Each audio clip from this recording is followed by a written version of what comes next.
Since the beginning of the Super Mario Bros. Franchise, the gameplay has revolved around platforming through the different worlds of the Mushroom Kingdom to rescue the princess, needing to defeat enemies and pass by certain hazards that easily could cause you to lose a life. These obstacles are very interesting to me, as each game has a vastly different one that you can come across, where in researching video ideas, I thought that showcasing them would make for a good video, wanting to look specifically at the toughest ones across every entry in the franchise. Really, I define hazards as any obstacles that affect Mario, in some instances damaging and even killing him, usually being part of the environment as a unique element of a level. And oh yeah, before we get started here, my name is Copycat, and if you haven't yet, then please subscribe to my channel, hitting that bell to stay notified when I upload new videos. The very first home console game in our mustachioed hero's history is Super Mario Bros. For the NES, having a few hazards that will definitely give you troubles on your adventure, starting with probably the most obvious in the Void. This has really been a feature in every platforming game since Pitfall, and in this entry it works no different, where if you happen to fall in, you will die and that will cause you to lose a life. I'd have to imagine that this has resulted in probably the most deaths across the board, as it's a thing that's appeared in every single game, where one wrong step or a missed jump will mean you're doomed. Another hazard that's in this title that's become a staple of the franchise is lava, which is found throughout castle stages and will cause you to die if you fall in. These lava pits also contain lava bubbles, aka Podoboos, which are balls of molten goop that periodically pop out of the hazard to damage you. These are always in tough to platform in spots, so you need to be patient and understand the pattern in which they jump. The final I want to mention is an obstacle that has definitely caused every player immense pain in the fire bars, which are literal rotating bars of fire that appear only in castles and fortresses. These of course deal damage to you if you come in contact with them at all, and appear periodically in the series, but never in a more memorable way than in this first title. The next to be released in Western markets on the NES is Super Mario Bros. 2, containing 3 hazards that can be annoying to come across, starting with the quicksand that's found throughout the different desert levels. Here, when you walk through this type of obstacle, your character will begin to sink into it, eventually leading to you losing a life. Although, this can be escaped by just jumping rapidly within it, which also allows you to stay on top of it. This shows up all across the Super Mario Bros. Series, but at times in varying different ways. So if there's something drastically different in another title, then I'll definitely point it out. The second, that also appears in future games from time to time, are the icy surfaces. That makes the ground incredibly slippery, to the point where your character actually struggles moving through these stages. Pair this environment with enemies like the Flurries or Bezos, and you're in for a pretty rough go of things if you're not up for the challenge. And even a skilled player like myself knows to be patient and really think about your next move. Finally, I just want to mention the spikes that are placed as hazards in certain annoying spots within certain stages, where touching them really in any way will deal you damage. These are always in spots that you might accidentally jump to if you aren't careful, and when put next to another obstacle like the slippery platforms, things can get very dangerous. The final of the original NES trilogy is Super Mario Bros. 3. They came out in North America in 1990. Having a few hazards that can be rough to navigate around, starting here with the raising and lowering tide. What's unique about this water obstacle is that it's not exactly meant to be swam in, as doing this would more likely slow you down and leave you open to an attack from a foe. Instead, your best bet is to stay above the water line, and even at times wait until the tide lowers so you have objects to platform on, as really in some instances, getting stuck in the H2O could mean your death.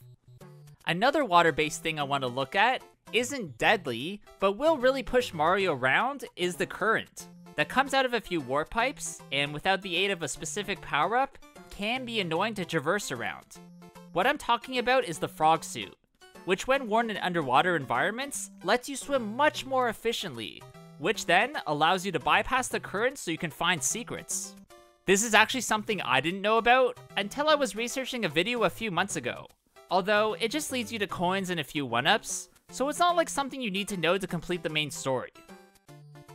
Next, I just briefly want to touch on one hazard from Super Mario Bros. The Lost Levels, which is the true Japanese sequel on the Famicom, only released years later in Western markets as part of the Super Mario All-Stars SNES collection, where I always found the gusts of wind very hard to maneuver in. That's because this weather-based effect always paired with the Super Springs, which when used, launches Mario up in the air above the screen, where you need to use this immense height to cross some crazy large gaps. The wind here blows you so hard that at times you aren't even sure where exactly you're gonna land, causing you many times to fall into the void and lose a life. The first handheld title to be released with our overall wearing plumber is Super Mario Land for the Game Boy, where there's only one hazard that I think's worth talking about from it, and the falling blocks that drop down from the top of the screen. These will hurt you if they happen to hit you on top of your head, but also move slow enough that they should be dodged easily, so they aren't that hectic to encounter. Other hazards we've talked about previously do also appear, but there aren't any drastic changes to them, and there aren't any new additions. Probably due to the limitations of the system, so they really did what they could. Up next is the Super Mario World SNES entry, that actually has a lot of hazards I want to showcase. So many, in fact, that I'm just going to quickly list each one off, and why they're so tough to confront. These include the ball and chain, that's literally a big spike ball that swings on a chain in most of the castle stages. The chainsaws, that travel on wire paths and are invincible and can easily damage you. The grinders, that are spinning blades that are flung towards you and follow a straight path. The haunted holes, that are just moving voids found in ghost houses, usually with boo baddies above them. And finally, the different objects that slam down on you, like the pillars, sand tides, skewers, and of course, spikes. Up next is the Super Mario Land sequel that was also released for the Game Boy, but this time in 1992, where there's one type of hazard I want to show off that comes in a few different forms in blades. Seen here in different styles and sizes that at the end of the day will all damage Mario. These are the Tatsunoko, which is a razor blade-like thing that travels on a set path, the Wakiri, which is a saw blade that moves back and forth, and the Washichi, which is a smaller, spinning blade that also moves along a controlled path. Nothing crazy special about these hazards, as they're really just spinning swords that will cut you up. The first game in the series based in 3D platforming is Super Mario 64 for the N64, where hazards we've seen before act slightly different in this one. So I'm gonna go through some we've already seen, mixed in with some new ones. Starting with lava. Instead of just straight up killing you, here it instead burns Mario, causing you to lose a few wedges of health while sending you flying through the air. This at least gives you a chance of surviving if you fall into the liquid hot magma, which in this game can happen a lot, especially due to the finicky controls and uncooperative camera. Quicksand also appears in this game, but acts in one of two ways, with the first lighter version being the same as before, just pulling you down to your waist, and the darker version killing you immediately if you touch it. These are really only found within the shifting sand lands, and can be annoying as they completely surround the pyramid, splitting it up from the rest of the course. One hazard that's brand new in this title is the strange cloud that envelops part of the Hazy Maze cave, being poisonous and slowly damaging Mario the longer he stays in it. This really isn't that deadly at the end of the day, especially as you usually have the metal cap to wear, which makes you invulnerable to taking any damage like that. Finally, I just want to mention one annoying change to voids that occur if you fall into one set within the castle grounds, which isn't in a regular course, if that makes sense. As instead of losing a life, you're transported back to the courtyard. This is almost worse than just regularly dying, as at least then you just exit the painting and can then just immediately try again. Where going to the courtyard wastes tons of time, as you have to travel all the way back to your destination. Next up is a game also based within the 3D realm, in Super Mario Sunshine for the GameCube, where the toughest hazard from it that I want to look at is the Goop, which is a pollutant left behind by the baddie Bowser Jr. and his magical paintbrush. The first of these is just the regular Goop that when touched by Mario slows him down, and over time will damage you, eventually leading to your death. This can be easily cleared away by using the sprays from your flash liquidizing ultra dowsing device. So dying by this is actually pretty tough, as long as you have water in your tank you should be fine.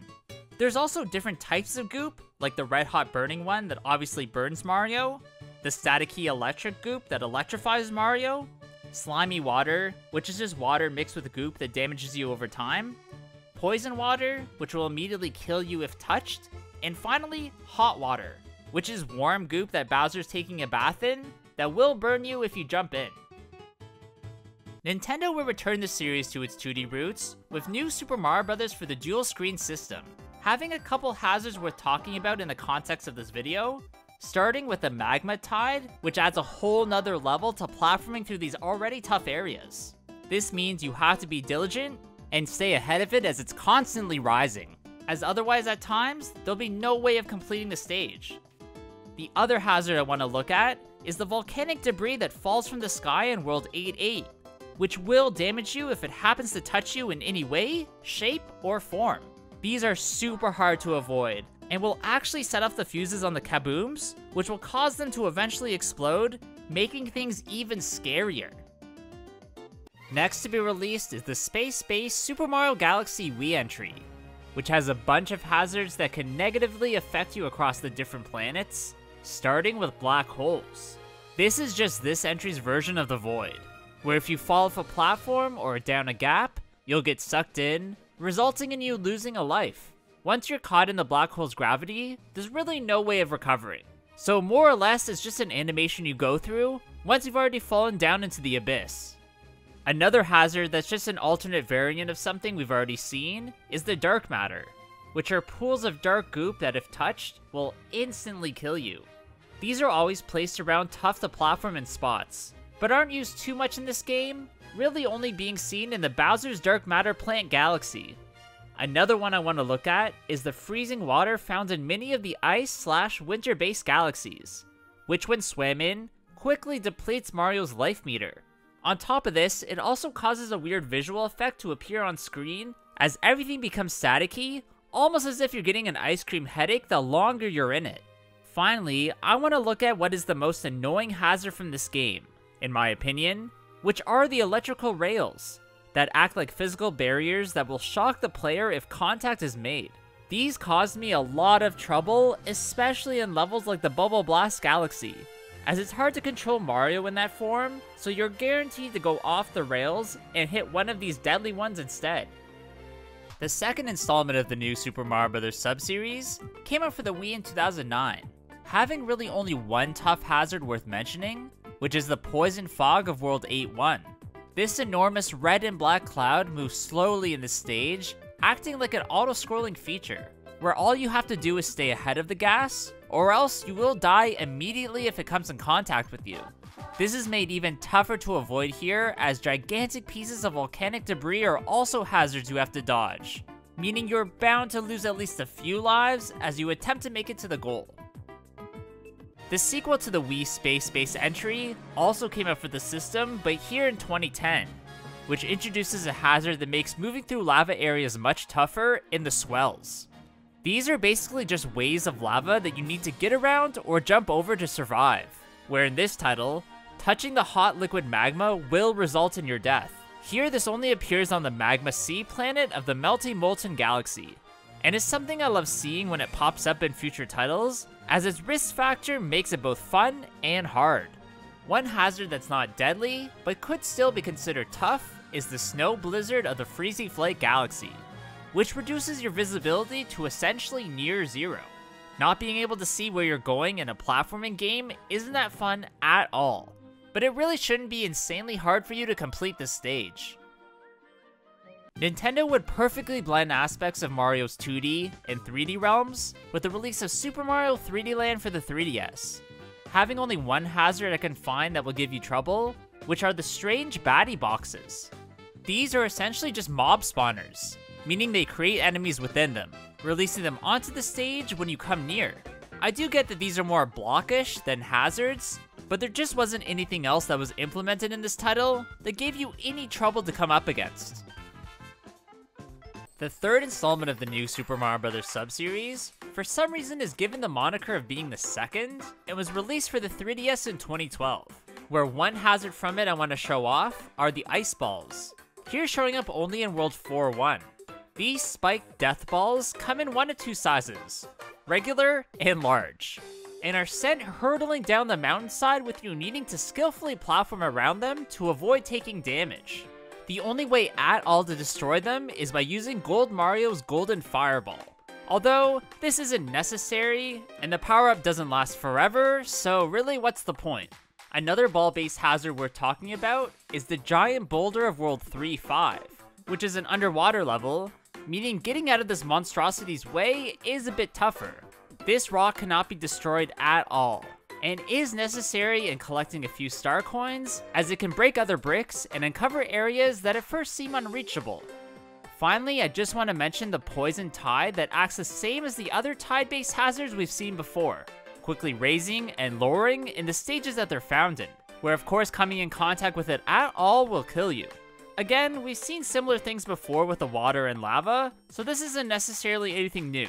It's just the substance involved, I guess, that is different.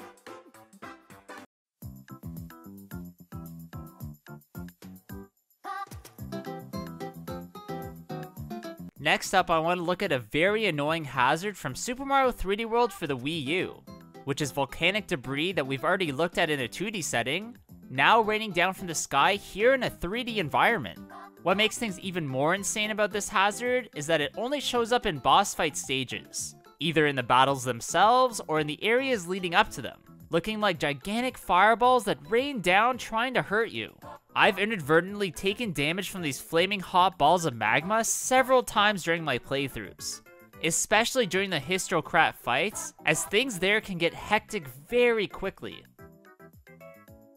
Next is the absolutely massive Super Mario Odyssey Nintendo Switch entry, where really the only somewhat hazard from it that I want to show off that's sort of new is the moon's gravity, which gives you trouble as it's hard to platform in, but won't directly kill you.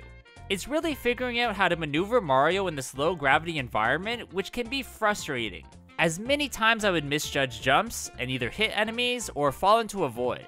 I get that this isn't too big of a deal and is more of an invisible hazard, but I still thought it was at least worth briefly mentioning. Up next is the Bowser's Fury game mode that was put out alongside the re-release of Super Mario 3D World for the Switch, where without a doubt the toughest hazard from it is the black goop. This is somewhat similar to the goop found throughout Delfino Isle of Super Mario Sunshine, but is even more debilitating, as falling into this stuff will completely hinder Mario's movement, while damaging him extremely quickly. This even negates power-ups like the star, and even removes you from your dino friend Plessy, which is surprising as those two things are usually invulnerable to many factors. The more cat shines you collect around Lake Lapcat, the more the goop will dissipate from the different areas, although it will never completely disappear, and will always encase the boundaries of this strange world. The final game we're going to look at, and the most recent in the franchise, is Super Mario Bros. Wonder for the Nintendo Switch, having 3 specific hazards I found that I want to put in the spotlight, starting with the very deadly thunderclouds. These are found during the Wonder Flower effect moment of the Downpour Uproar stage, which create enormous strikes of vertical or horizontal lightning that you need to dodge while you're floating upwards. These are actually very hard to steer clear of at first, especially with the other enemies caught up in the updraft. Although, once you collect the star power-up, you really shouldn't have any trouble. Another electricity-based hazard I want to mention are the voltage blocks of the High Voltage Gauntlet stage, where electricity flows between them from time to time, creating arcs of lightning and illuminating the stage, which is shrouded in darkness. This voltage also electrifies the Take Bow foes, making them deadly to touch, adding to the toughness as you need to avoid them also, instead of interacting with them as usual. The final hazard I want to look at in this game and video are the rifts, which is a type of antimatter that if touched by the player, will result in them taking damage. These rifts do not stay still in the stages they're found in, making platforming around them an absolute slog, needing to move slowly or be powered up in some way to ensure you can progress safely. Alright, that's gonna be it for today's video, guys. I really hope you did enjoy this one. If you did, please leave a like, comment below what you thought about it, and of course subscribe to my channel. Also, please go follow my Instagram at Copycat Gamer. There I'll put some cool clips and items for my collection that you won't see anywhere else. Hope you guys all have a good day, and I'll see you all in the next one. Bye!